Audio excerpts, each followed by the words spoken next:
Peri engineering, arts and science, pharmacy, nursing மற்றும் physiotherapy கல்லூரிகள் சென்னை இந்தியாவில் சிறந்த உள்கட்டமைப்பு கொண்ட கல்லூரிகளில் ஒன்று. 100% வேலை வாய்ப்பினை உறுதி செய்யும் சாதனை. ஆயிரக்கணக்கான பிற கல்லூரி மாணவர்களுக்கும் வேலை தந்த பெருமை. பெரி, எங்கள் கண்களில் உங்கள் கனவுகள்.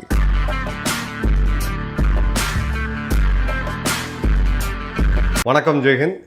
இந்தியா பங்களாதேஷோட உறவு ஒரு ரோலர் கோஸ்டர் ரைடாக போயிட்டு இருக்கிறத நம்ம பார்த்தோம். இப்போது நான் ஏற்கனவே சொன்ன மாதிரி கங்கை நதிநீர் ஒப்பந்தத்தை முதல்ல பேசி முடிக்கணும். அதை பெற்று தான் இந்தியாவுடைய வெளியுறவு கொள்கை அப்படின்றது நாங்கள் ஃபியூச்சரை முடிவு பண்ணுவோம்னு சொல்லிட்டு ஒரு செக்மேட் மாதிரி வச்சுருந்தாங்க.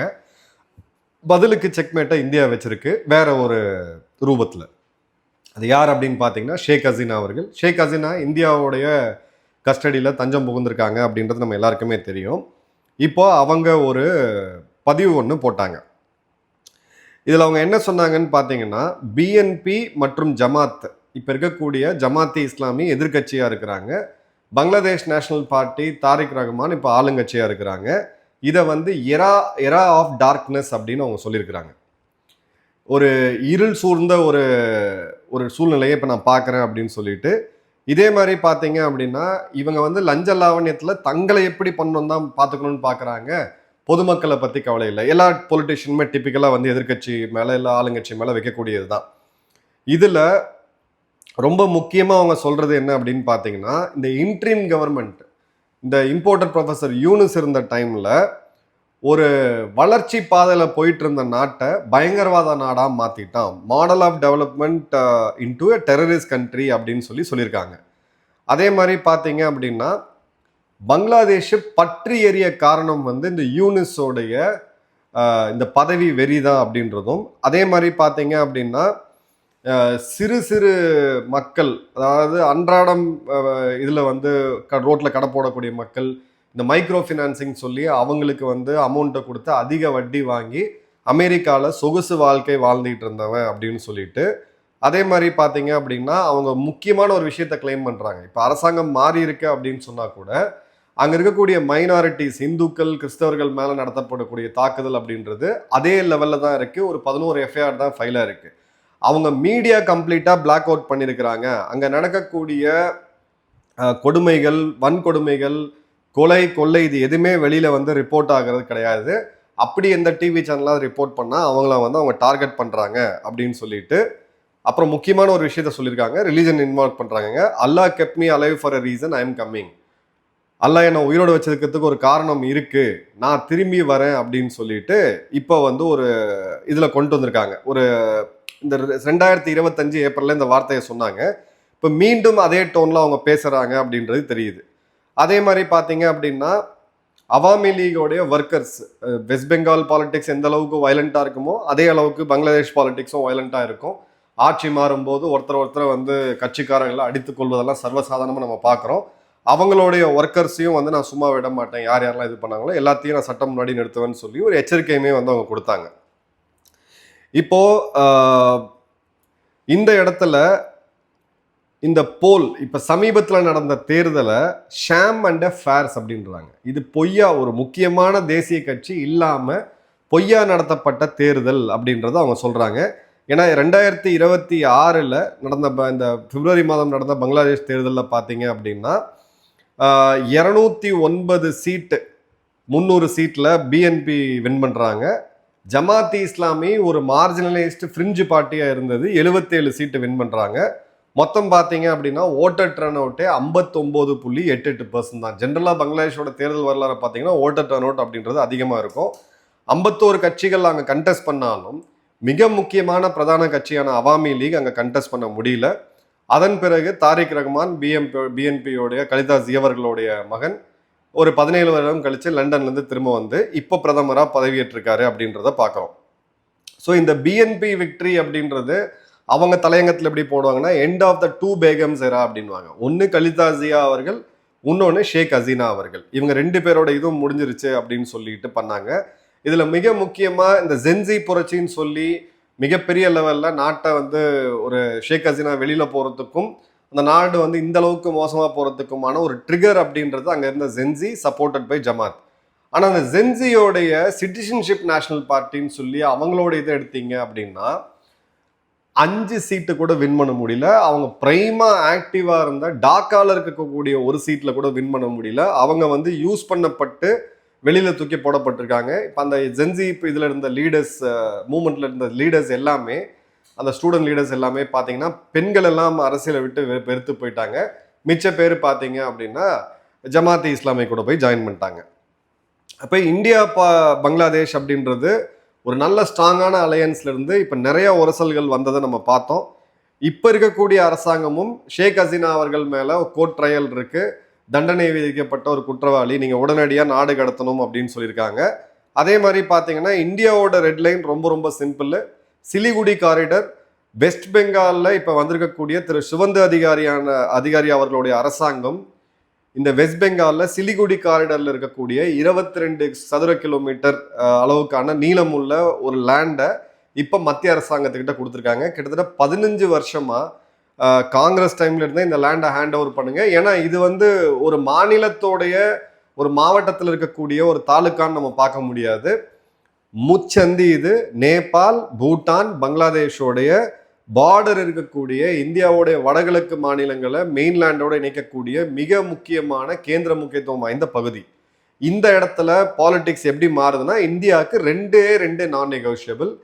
உங்க எல்லையை பயன்படுத்தி இந்தியாவுக்குள்ள பயங்கரவாதிகள் உள்ள வந்துச்சு அப்படின்னா நாங்கள் அதை சும்மா பார்த்துருக்க மாட்டோம்ன்றது. பிஎஸ்எஃப் சமீபத்தில் திரிபுரா மாநிலத்தில் அத்துமீறி நுழைஞ்ச பங்களாதேஷிகள் 3 பேரை சுட்டு கொண்டதை நம்ம பார்த்தோம். செகண்ட் எடுத்தீங்க அப்படின்னா சிலிகுடி காரிடருடைய சேஃப்டி.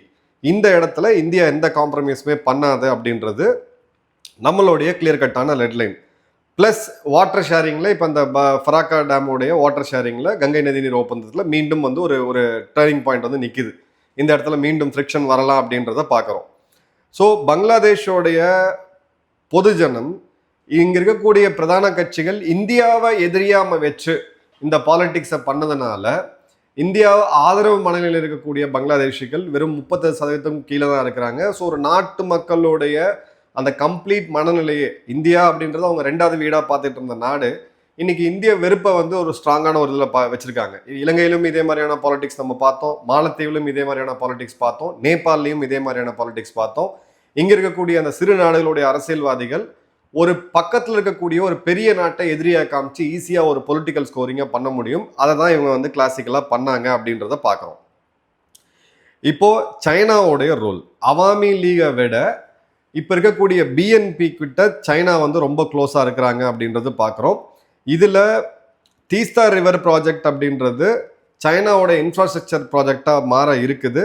இது சிலிகுடி காரிடருக்கு மிக அருகில் இருக்குன்றத பார்க்குறோம். இந்த சமயத்துல லால் முனிராத்ன்னு சொல்லக்கூடிய ஒரு பழைய பிரிட்டிஷ் காலத்து ஏர்பேஸ் சிலிகுடி காரிடர்லேருந்து ஜஸ்ட் 70 கிலோமீட்டர் தொலைவில் பங்களாதேஷுக்குள்ள இருக்கக்கூடிய இடத்தையும் இப்போ சைனா கையெடுக்க போறாங்க அப்படின்ற போது இந்த இடத்துல இந்தியா கம்ஃபர்டபுளா இல்லை. அதற்கான வார் கேமிங்லாம் நம்ம சமீப காலத்தில் பார்த்தோம் அப்படின்றத கிளியர் கட்டாக பார்க்கலாம். அதே மாதிரி பார்த்தீங்கன்னா அமெரிக்காவை பொறுத்த வரைக்கும் பங்களாதேஷோடைய அந்த சைனா டில்ட்டை வந்து அவங்க ரொம்ப ரசிக்கலை. பிஎன்பியோடைய மார்க்கெட் ஓரியன்ட் பாலிடிக்ஸில் வளர்ச்சியை நோக்கி போகணும் அப்படின்னா அவங்களுடைய கார்மெண்ட் எக்ஸ்போர்ட் ரொம்ப ரொம்ப முக்கியமானது. இந்த கார்மெண்ட் எக்ஸ்போர்ட்டுக்கான டாரிஃப் இது அமெரிக்கா கையில் இருக்குது. அதே மாதிரி ஒரு லோ டாரிஃப், ஒரு லோ இன்கம் கண்ட்ரின்னு சொல்லி நிறைய சலுகைகளை ஐரோப்பாவும் கொடுக்குறாங்க. ஸோ குடுமையாக அவங்ககிட்ட இருக்கு, இவங்க ரொம்ப சைடும் போக முடியுன்றதை பார்க்குறோம். அதே மாதிரி பார்த்தீங்கன்னா ஆசியான் நாட்டுகளுடைய கூட்டமைப்பில் பங்களாதேஷ் சேரணும், தன்னை வந்து ஒரு தென்கிழக்கு ஆசிய நாடாக ஐடென்டிஃபை பண்ணணும்னு பார்க்குறாங்க. பட் ஆசியான் நாடுகள் இது வரைக்கும் பங்களாதேஷை ஒரு லேபர் மார்க்கெட்டாக பார்க்குறாங்களே தவிர அதை தாண்டி அவங்க வேற எந்த அளவுக்கும் ஒரு பெரிய அளவுக்கு காமிக்கல. ஸோ இலங்கை எப்படி பாலிடிக்ஸ் பிளே பண்ணுறாங்களோ அதே பாலிடிக்ஸை தான் இப்போது பங்களாதேஷும் முன்னெடுக்கிறாங்க. சைனாவை காமிச்சு அமெரிக்கா, அமெரிக்காவை காமிச்சு சைனா, சைனாவை காமிச்சு இந்தியா அப்படின்னு சொல்லி ஒரு வகையாக இந்த பேலன்ஸ் பண்ணி ஒருத்தரை காமிச்சு தங்களுடைய பெனிஃபிட்டை மேக்ஸிமம் அதிகப்படுத்தணும் அப்படின்னு பார்க்குறாங்க. இப்போ இந்த இடத்துல இவங்களோட ஜிடிபி க்ரோத் பார்த்தீங்க அப்படின்னா 3% கிட்ட குறைஞ்சிருச்சு. இப்போ ஒரு ஐஎம்எஃபோட ப்ரொஜெக்ஷன் படி எடுத்தீங்கன்னா ஒரு 4.7% ரீபவுண்ட் ஆகிறதுக்கான வாய்ப்பு இருக்குது அப்படின்றத பார்க்குறோம். But inflation 11%. அதே மாதிரி டாக்கா ருப்பி எந்த அளவுக்கு ஸ்ட்ரெஸ் ஆகிருக்கோ அதை விட அவங்களுடைய கரன்சியான டாக்கா வந்து பார்த்தீங்கன்னா 43% டிவேல்யூ ஆகிருக்கு இவங்க டாலரோட கம்பேர் பண்ணும் பொழுது. அதே மாதிரி பார்த்தீங்க அப்படின்னா டெப்ட் டு ஜிடிபி ரேஷியோ அவங்க நாட்டோடைய வருமானம் வெர்சஸ் கடன் எடுத்தோம்னா 27%. இது வந்து ஒரு 10 வருஷத்துக்கு முன்னாடி 27 இருந்து இப்போ கிட்டத்தட்ட 38% ஆயிருக்கு.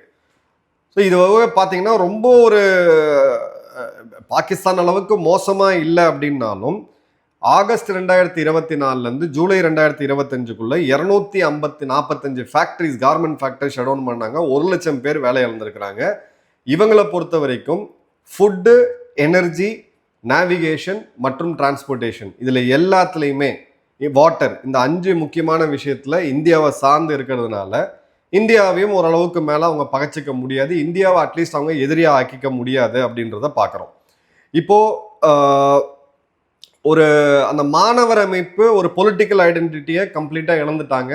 அவங்களுடைய அந்த ஃபேஸ்புக் பேஜில் ஒரு காலத்தில் சோஷியல் மீடியா சென்சேஷனாக இருந்தவங்க எல்லாமே பார்த்தீங்கன்னா அவங்க மாணவர் பக்கங்கள்லாம் பார்த்தீங்கன்னா அவங்க டோட்டலாக அதை அன்ஃபாலோ பண்ணி அது ஒரு செயலற்று போய் இருக்குது. ஸோ இந்த ஃபாஸ்ட் ஸ்டெராய்ட் பேஸ்ட் கேம்பெயின், ஆட்சி மாற்றம், இது எல்லாமே பார்த்தீங்கன்னா அதே ஃபாஸ்ட்டில் கீழே விழுறதுக்கான வாய்ப்பு இருக்குது. ஏன்னா ஒரு தேர்தல் கூட அவங்களால சமாளிக்க முடியல. இன்னைக்கு ஒன்றுமே இல்லாத ஒரு ஃப்ரிஞ்சு பார்ட்டி இல்லாத அளவுக்கு அவங்க மோசமாக போயிருக்கிறாங்க அப்படின்றத பார்க்குறோம்.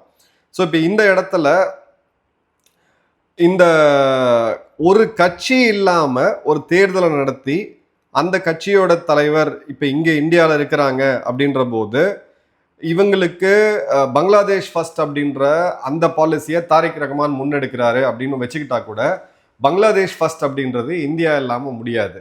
அதே மாதிரி நீங்கள் அளவுக்கு அதிகமாக சைனா கிட்ட நீங்கள் நெருக்கம் காமிச்சிங்க, அந்த டெட்டெல்லாம் பார்த்தீங்கன்னா இலங்கையில் நம்ம பார்க்குறோம். இலங்கையில் இன்ஃபேக்ட் இப்போ ஒரு அவங்க சைனா கட்டின ஒரு விமான நிலையத்தை மேனேஜ் பண்ணுறதுக்கு, அந்த கோஸ்ட் விமான நிலையம் சொல்லுவாங்க, ராஜபக்சே பிறந்த இடத்துல அது கட்டினது, அந்த விமான நிலையத்துக்கு ஆள் இல்லாததுனால இன்னைக்கு அதை ஓப்பன் டெண்டராக விட்டுருக்காங்க. ஆல் லைக்லி ஒரு இந்திய நிறுவனம் அதை எடுக்கிறதுக்கு கூட வாய்ப்பு இருக்குது. அதே மாதிரி பார்த்தீங்க அப்படின்னா ஷேக் ஹசீனா இந்த ரிட்டன் நான் திரும்ப வருவேன் அப்படின்னு சொல்லிட்டு இந்த இடத்துல அவங்க சொல்றது, இது வந்து கண்டிப்பா இந்தியாவோட இசைவு இல்லாமல் அவங்க சொல்றதுக்கான வாய்ப்பு 1% கூட கிடையாது. கண்டிப்பா இந்தியாவுடைய அந்த ஒப்புதலோட தான் இதை நம்ம சொல்றாங்கன்னு கூட நம்ம எடுத்துக்கலாம். ஸோ இந்தியா கிட்டையும் ஷேக் ஹசீனாவுடைய கார்டு இருக்குன்றத பங்களாதேஷ் மறந்துடக்கூடாது. ஏன்னா ஷேக் ஹசீனா திரும்ப வருவேன், இது வந்து ஜஸ்ட் ஒரு பொலிட்டிக்கல் ஸ்டேட்மெண்ட்டா, ரிலவெண்டா அப்படின்னு பார்த்தீங்கன்னா, இங்கே இருக்கக்கூடிய பொலிட்டிக்கல் ரீடிங்கை உள்ள நல்லா கவனிச்சிங்கன்னா, சொந்த நாட்டில் இல்லாமல் வெளியில் உட்காந்துக்கிட்டு தன்னை இன்னமும் ஒரு 78-79 வயசு ஆயிடுச்சு அவங்களுக்கு, பட் ஹெல்த்தியாக இருக்கிறாங்க, இன்னமும் தன்னை ஒரு பொலிட்டிக்கல் ஒரு ஆல்டர்னேட்டிவாக அவங்க ஃபிக்ஸ் பண்ணுறாங்க. பங்களாதேஷுக்குள்ளே அவங்க இல்லாமல் இருந்தாலும் நாளைக்கு பிஎன்பி மற்றும் ஜமாத்தி இஸ்லாமி இது ரெண்டுத்தையும் ஒரே பக்கெட்டில் அவங்க வைக்கும் பொழுது இதுக்கு அதிருப்தியாக இருக்கக்கூடிய மக்கள் வளர்ச்சியை நோக்கி பழையபடி தங்கிட்ட வரணும் அப்படின்றல அந்த பொலிட்டிக்கல் ஸ்பேஸை அவங்க வெக்கேட் பண்ணாமல் இருக்கிறாங்க. அந்த பொலிட்டிக்கல் ஸ்பேஸை வெக்கேட் பண்ணாமல் இருக்கிறதுக்கு இந்த ஸ்டேட்ஸ்மெண்ட்ஸ் ரொம்ப ரொம்ப முக்கியம். இந்த ஸ்டேட்மெண்ட்ஸ் அப்படின்றது இந்தியாவுடைய பர்மிஷன் இல்லாமல் அவங்க வந்து கொடுக்க முடியாது. ஸோ பங்களாதேஷ் வந்து இந்தியாவுக்கு வைக்கணும்னு நினச்ச அந்த செக்கை பார்த்தீங்க அப்படின்னா இந்தியா பதிலுக்கு வந்து ஒரு கவுண்டர் செக்கை வந்து வச்சுருக்காங்க. ஏன்னா இவங்களை இந்தியா ஒப்படைக்குமா அப்படின்னு நிறைய பேர் கேட்குறாங்க. கண்டிப்பாக இந்தியா ஷேக் ஹசீனா அவர்களை ஒப்படைக்காது. ஏன்னா இது நிறையா பேக்டோர் நெகோசியேஷன்ஸ் அப்படின்றது நடக்கும்.